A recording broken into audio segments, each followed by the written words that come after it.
buonasera, nuova edizione del nostro TG, ma subito i nostri titoli.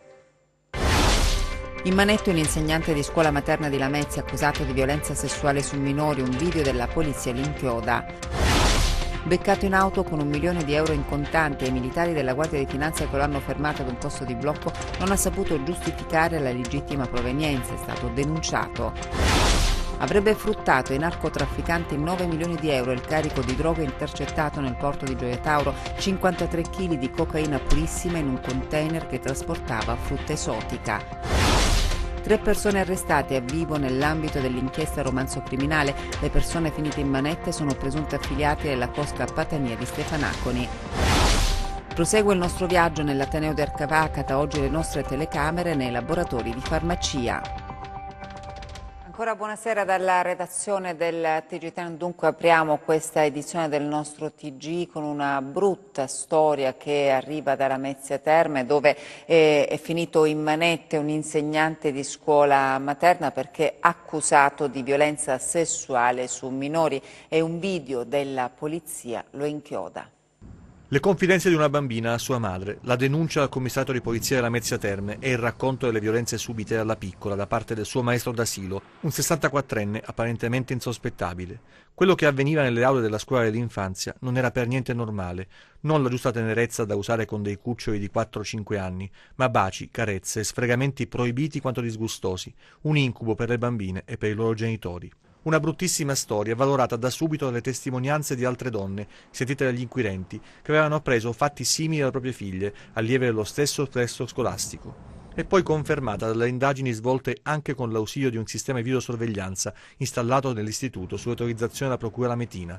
Le immagini avrebbero immortalato il maestro mentre commetteva gli abusi sulle bambine. Tramite l'esame dei filmati è stato possibile accertare le responsabilità dell'uomo che prendeva in braccio le bimbe, baciandole sul collo e sulle labbra, toccandole. Gli agenti hanno redatto una comunicazione alla procura che ha richiesto l'applicazione della misura cautelare nei confronti dell'insegnante. Tutto si è svolto molto velocemente per bloccare da subito gli abusi ed evitare che le violenze, iniziate chissà quando, continuassero giorno dopo giorno. L'uomo è stato arrestato con l'accusa di violenza sessuale sui minori.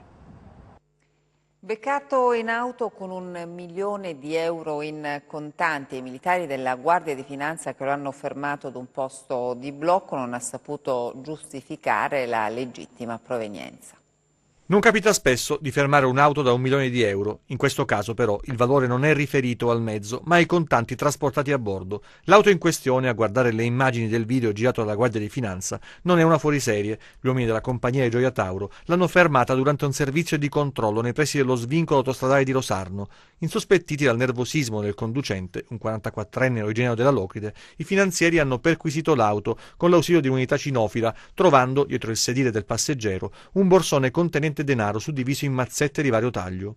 Il controllo, esteso al portabagagli, ha permesso di trovare altre banconote in una busta di plastica e grazie all'uso di apparecchiature scanner si è poi proceduto alla scansione della vettura, consentendo di trovare un doppio fondo con apertura meccanica dove era nascosta altra valuta. In totale l'uomo trasportava più di 1 milione di euro e ai finanzieri non ha saputo o voluto spiegare la provenienza del denaro. L'uomo è stato denunciato per ricettazione e il denaro e l'auto sono stati sequestrati. Gli uomini della squadra mobile della questura di Reggio Calabria hanno eseguito un secondo arresto per l'omicidio di Fortunata Fortugno, uccisa nella città dello Stretto il 16 marzo del 2018 mentre si trovava in auto con Demetrio Lo Giudice, 53 anni, considerato elemento di un clan dell''ndrangheta che sarebbe stato il vero obiettivo dell'agguato. C'è una seconda persona che avrebbe fatto parte del comando di sicari dell'omicidio di Fortunata Fortugno, di 48 anni, uccisa il 16 marzo dello scorso anno mentre si trovava appartata in auto con Demetrio Lo Giudice, indicato dagli inquirenti come uno dei referenti della cosca Tegano e che era l'obiettivo dell'agguato. La squadra mobile di Reggio Calabria ha arrestato Mario Chindemi, di 51 anni, zio di Paolo Chindemi, finito in manette lo scorso anno perché individuato e ritenuto l'esecutore materiale dell'agguato. Paolo Chindemi, lo ricordiamo, fu sottoposto a fermo il 4 luglio 2018 su disposizione della DDA di Reggio Calabria, diretta dal procuratore Giovanni Bombardieri, nell'ambito dell'operazione denominata De Bello Gallico, in cui furono fermate altre 3 persone, fra cui Mario Chindemi, accusati però non dell'omicidio ma di associazione mafiosa e detenzione e porto in luogo pubblico di armi da fuoco, aggravati dalle modalità mafiose.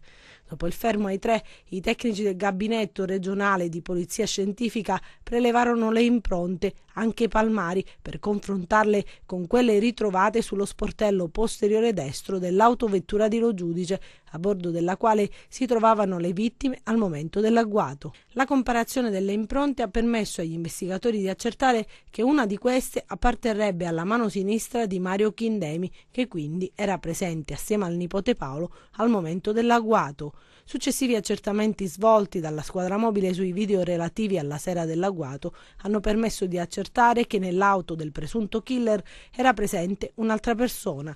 Gli elementi raccolti hanno quindi portato all'emissione di un'ordinanza di custodia cautelare che è stata notificata a Mario Chindemi nel carcere dove adesso è detenuto. 3 persone arrestate a Vibo nell'ambito dell'inchiesta Romanzo Criminale. Le persone finite in manette sono presunti affiliati della cosca Patania di Stefanaconi. Romanzo Criminale, l'operazione che fece luce sulla faida che tra il 2011 e il 2012 ha insanguinato i comuni dell'Interland vibonese con una serie di omicidi e tentati omicidi, continua e porta in carcere Bruno Patania, 44 anni di Stefanaconi, Francesco Lopriato, 33 anni di San Gregorio di Ippona e Cristian Loielo, 29 anni di Girocarne, tutti e 3 ritenuti affiliati al clan dei Patania di Stefanaconi. Il provvedimento è stato disposto dalla Corte d'Appello di Catanzaro in seguito alla sentenza emessa lo scorso 1 marzo, con la quale sono stati condannati Bruno Patania a 9 anni di reclusione, Cristian Loielo e Francesco Lopriato a 10 anni di carcere. L'unico imputato a piede libero era Bruno Patania, assolto in primo grado, ma i giudici ne hanno ravvisato le esigenze cautelari essendo stato condannato per il reato di associazione di tipo mafioso. Intanto Francesco Lopriato e Cristian Loielo sono detenuti per altra causa. Tutto ruota intorno alla guerra di 'ndrangheta tra i Patania di Stefanaconi, alleati della potente locale di Limbadi, e il cosiddetto gruppo dei Piscopisani, a loro volta alleati con le articolazioni criminali emergenti di Vibo Valentia, capeggiati da Andrea Mantella, da qualche anno collaboratore di giustizia. Secondo la ricostruzione dei giudici e le convergenti dichiarazioni dei collaboratori di giustizia, all'origine dei contrasti tra la famiglia Patania e i Piscopisani ci sarebbe l'omicidio di Michele Mario Fiorillo avvenuto il 19 settembre del 2011 su mandato di Fortunato Patania per una questione legata a ripetuti sconfinamenti. Per questo omicidio è stato condannato Francesco Cosimo Cagliotti, deceduto in carcere. All'omicidio di Fiorillo hanno fatto seguito 2 giorni dopo, come immediata rappresaglia, quello di Fortunato Patania, commissionato proprio dai Piscopisani. Da qui una serie di agguati, alcuni falliti, altri conclusi con l'omicidio. Fondamentali si sono rivelate le dichiarazioni di Nicola Figliuzzi, che ha confermato di aver partecipato al tentato omicidio di Francesco Scrugli e a quello di Francesco Calafati su mandato della famiglia Patania. Il collaboratore di giustizia ha indicato nomi e fatti precisi, ricostruendo la catena di comando e i contatti con la cosca egemone di Limbadi e ricostruendo i diversi episodi, indicando anche gli esecutori materiali, oltre che i mandanti. Maxi sequestro di droga nel porto di Gioia Tauro. La Guardia di Finanza ha rinvenuto 53 kg di cocaina purissima nascosta in un container di frutta proveniente dal Sud America. Sul mercato avrebbe fruttato 9 milioni di euro. Ufficialmente trasportava frutta esotica proveniente dal Sud America, ma nel container viaggiava anche altro, nascosta negli interstizi del frigo 53 kg di cocaina. Lo hanno scoperto i militari del comando provinciale di Reggio Calabria della Guardia di Finanza, unitamente ai funzionari dell'Agenzia delle Dogane. Secondo gli investigatori si tratta di sostanza stupefacente di qualità purissima. Il ritrovamento è scaturito da un'attività di controllo condotta con il coordinamento della direzione distrettuale antimafia della città dello Stretto. La cocaina sequestrata divisa in 45 panetti. La droga oggi avrebbe potuto essere tagliata dai trafficanti fino a 4 volte prima di essere immessa sul mercato ad un prezzo tra i 50 e i 100 euro al grammo, per un totale di 9 milioni di euro. Le verifiche da parte delle forze dell'ordine sono quotidiane, ma a Gioia Tauro, il più grande terminal di trasporto del Mediterraneo, continua ad essere la porta d'Europa per le tonnellate di cocaina che arrivano dal Sud America, l'oro bianco dell''ndrangheta. Lo sa bene la DDA di Reggio, che ha intensificato i controlli, fermando i carichi della morte destinati alle principali piazze di spaccio europee.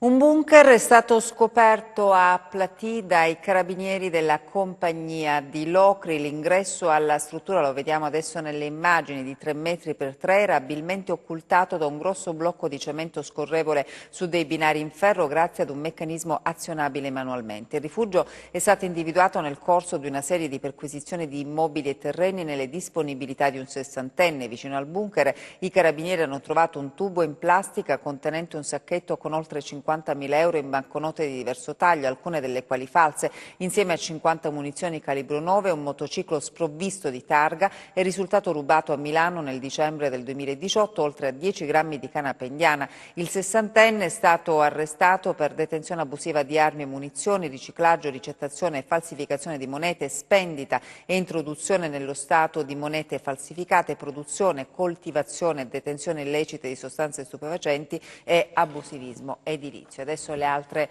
notizie di cronaca nei nostri 100 secondi.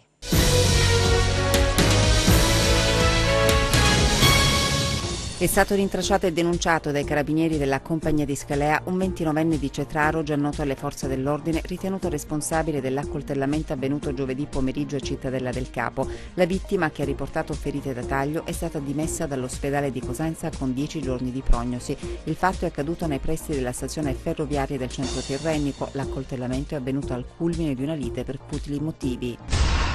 Simulazione di reato, 2 arresti a Villa San Giovanni. In 3, tutti italiani di 37, 26 e 20 anni, si erano presentati negli uffici della Polizia Ferroviaria per denunciare il furto di carte di credito ed effetti personali, ma i documenti esibiti da 2 di loro si sono rivelati falsi. La visione delle immagini dell'impianto di videosorveglianza e alcune contraddizioni emerse nel loro racconto ha insospettito gli agenti, che hanno approfondito gli accertamenti controllando anche i loro bagagli. È stato così che sono stati ritrovati il cellulare, le carte di credito e i documenti di cui era stato denunciato il furto. Per i 3 è scattata la denuncia per concorso in simulazione di reato e per 2 di loro anche l'arresto, essendo risultato che i documenti trovati in loro possesso erano contraffatti.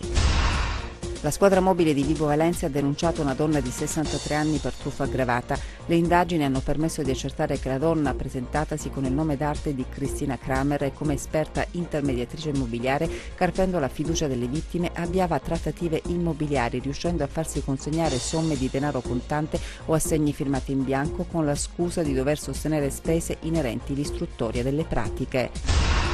5 cagnolini sono stati salvati in località Fontana Vecchia, nel comune di San Costantino Calabro, dai vigili del fuoco del comando provinciale di Vibo Valentia. 2 passanti hanno udito il guaire dei cuccioli provenire da una profonda scarpata. Grazie ad una telefonata al 115, i vigili del fuoco sono giunti tempestivamente sul posto e, dopo essersi calati per circa 10 metri, sono riusciti a recuperare i 5 cuccioli. Le nomine dei commissari, ma anche le lacune del decreto sanità denunciate dal sindacato CGIL. Parla di errori il segretario della CGIL Angelo Sposato sul decreto alla sanità della Regione Calabria approvato dal governo, elencando quali siano le lacune evidenti. È nato da una situazione emergenziale e quindi è stato fatto un decreto speciale. Abbiamo detto che si doveva fare di più, perché nel decreto noi volevamo i provvedimenti per lo sblocco delle assunzioni, perché mancano 1.400 medici, 3.000 infermieri e manca tutta una rete di connessione del sistema della salute che nel decreto non c'è scritto, quindi è stato il primo errore. Il secondo errore è stato quello di non fidarsi dei calabresi. Non è pensabile che su 2 milioni di abitanti non ci siano 5 soggetti autorevoli in Calabria capaci di poter essere scelti per fare i dirigenti della sanità, perché dare l'idea che in Calabria tutto non va bene, tutto va cambiato, tutto va stravolto, io credo che non sia rispettoso. Io credo che ci sono calabresi capaci di gestire la nostra salute, i temi della salute. Non conosco i 6 soggetti che sono stati i 5 esterni, quindi ci riserveremo ovviamente di fare una valutazione, però c'è anche da dire che la politica regionale non può pensare che su questo tema si lava le mani. Alle nostre latitudini, sostiene Sposato, ci sono persone competenti e il governo non può escludere i calabresi da queste nomine. Ritengo che in Calabria esistono persone autorevoli per poter gestire anche la salute e la sanità. Il fatto che si dica ai calabresi, dopo aver preso i voti, che non abbiamo fiducia di voi, mi sembra un po' atipico. Io sarei invece dell'idea di fare una valutazione, ecco perché occorre che ci sia anche più fiducia nei rapporti istituzionali. Noi abbiamo chiesto che si aprisse un confronto con le parti sociali. Io credo che il governo non può fare a meno dei calabresi per mettere in piedi il sistema della salute. Poi ci sono state storture, familismi, clientele, c'è stata un'invasività criminale che va combattuta e va combattuta quotidianamente, perché sappiamo che questo settore, soprattutto la sanità privata, è stato infiltrato dalla criminalità organizzata e dall''ndrangheta. Però ecco, io avrei anche apprezzato di più il vecchio commissario che ha scritto tutto in un libro, poteva benissimo andare prima alle procure antimafia e dire chiaramente già 3 anni fa quello che non andava sulla salute, invece di aspettare alla fine. Le problematiche che riguardano la sanità sono ataviche e le responsabilità devono essere equamente suddivise fra politica e commissari che si sono succeduti. Le carenze però sono da colmare, ecco perché i sindacati hanno l'intenzione di chiedere la convocazione di un tavolo tecnico per discuterne. Chiederemo al commissario Cotticelli di convocare immediatamente un tavolo subito da far diventare permanente sui temi della salute, a partire dall'emergenza urgenza, dal personale necessario per sbloccare le assunzioni e per vedere anche la rete ospedaliera, perché ormai c'è un problema che i cittadini calabresi non si fidano più delle strutture ospedaliere, quindi bisogna ricreare quel clima di fiducia necessario per far riprendere il settore. Prosegue il nostro viaggio nell'Ateneo di Arcavacata. Oggi le nostre telecamere sono state nei laboratori di farmacia. È l'unico dipartimento di eccellenza per l'area medica del sud Italia, è il Dipartimento di Farmacia, Scienza della Salute e della Nutrizione, un vanto per l'Unical e per l'intera Calabria. Questo è un laboratorio di oncologia molecolare dove giovani ricercatori sono impegnati in una ricerca in vitro che si incentra sullo studio dei fenotipi tumorali a livello molecolare. Questo è un mega laboratorio con più sezioni che ospita più di 20 giovani ricercatori.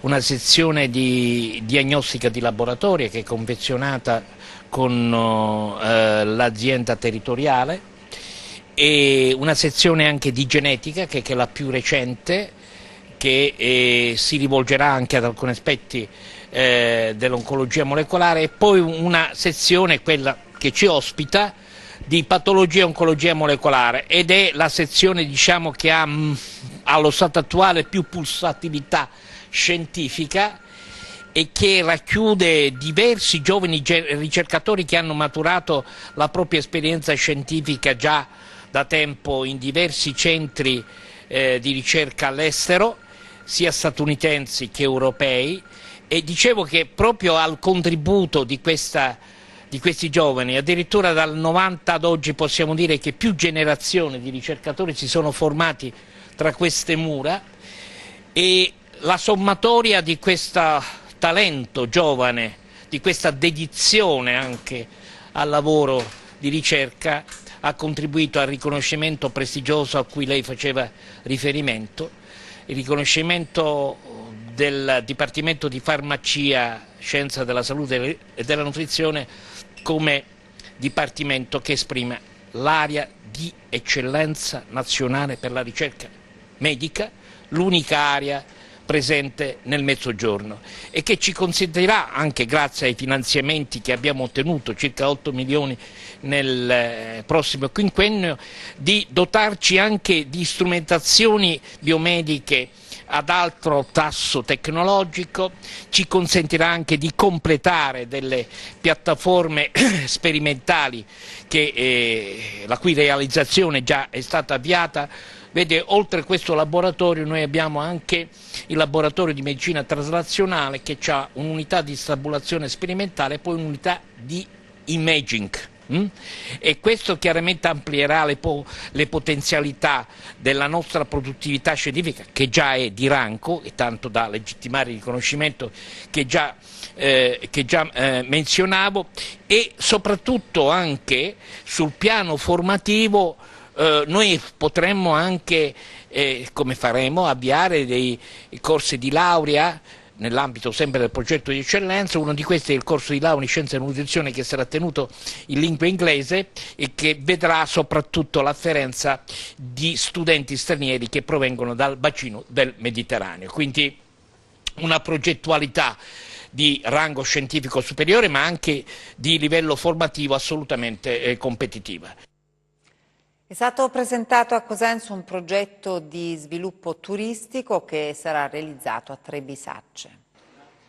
Le comunità rigeneranti, coesione e sviluppo sostenibile, condiviso e partecipato. Questo è il tema dell'evento promosso e organizzato dal CRU Unipol Calabria, dal comune di Trebisacce e da Officine delle Idee, che si terrà a Trebisacce il prossimo 30 maggio. Sarà un'intera giornata di dibattito e confronto a più voci, con 3 obiettivi precisi: presentare il progetto Comunità Rigeneranti, confrontarsi sui progetti di sviluppo turistico già esistenti nel territorio, proporre uno spazio di confronto tra Calabria, Basilicata e Puglia per programmare attività di sviluppo condivise e sostenibili. L'obiettivo è quello di promuovere sia la collaborazione di stakeholder locali, sia privati che pubblici, con l'intervento delle istituzioni, sia la collaborazione tra le 3 regioni che gravitano intorno al Golfo di Taranto, che sono la Calabria, la Basilicata e la Puglia. Abbiamo individuato la possibilità di collaborare assieme su progetti che riguardano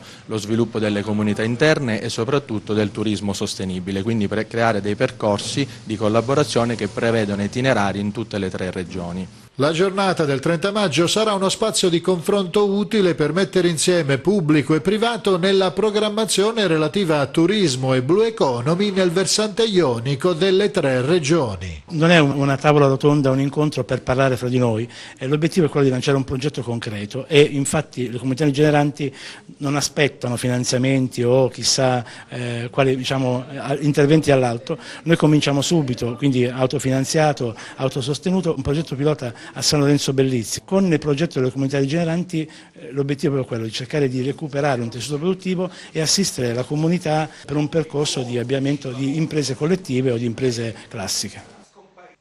A Castrovillari adesso, dove sono stati premiati i vincitori del progetto La Tartaruga va a scuola.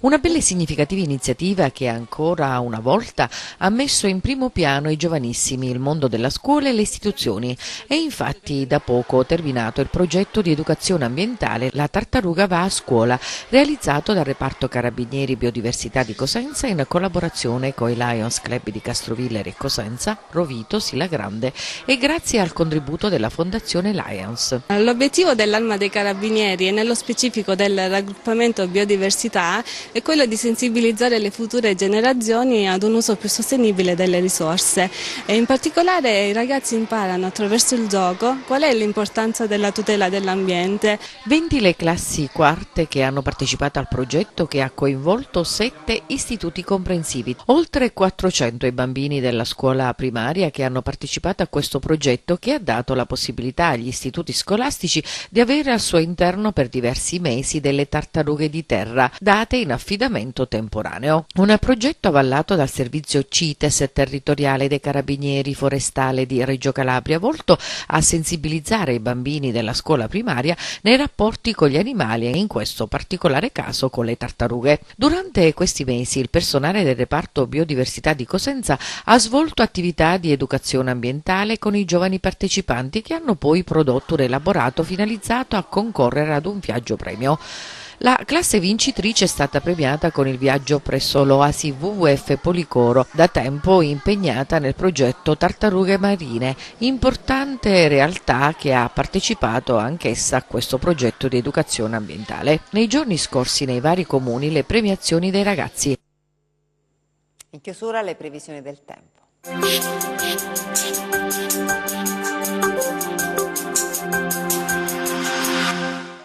L'imminente fine settimana sarà ancora instabile e disturbato per via di avvisaglie di un nuovo peggioramento che si inizierà ad avvertire nel corso della giornata di sabato a causa di una depressione che si formerà nelle prossime ore tra le isole Baleari e il Nord Africa, in evoluzione verso levante. Domani al mattino cielo generalmente coperto da nuvolosità alte e stratiforme. Nel corso della tarda mattinata aumento della nuvolosità sul Reggino con possibili piogge in estensione al resto della regione dal pomeriggio sera. Temperature stazionarie. Domani mari generalmente poco mossi con venti che spireranno deboli dai quadranti occidentali sul Mar Tirreno e deboli in direzione meridionale sul Mar Ionio. Per essere sempre aggiornati sull'evoluzione delle condizioni meteo vi rimando, oltre al nostro sito www.meteoincalabria.it, anche alla nostra pagina Facebook Meteo in Calabria. Ed è tutto, grazie per l'attenzione e buona serata.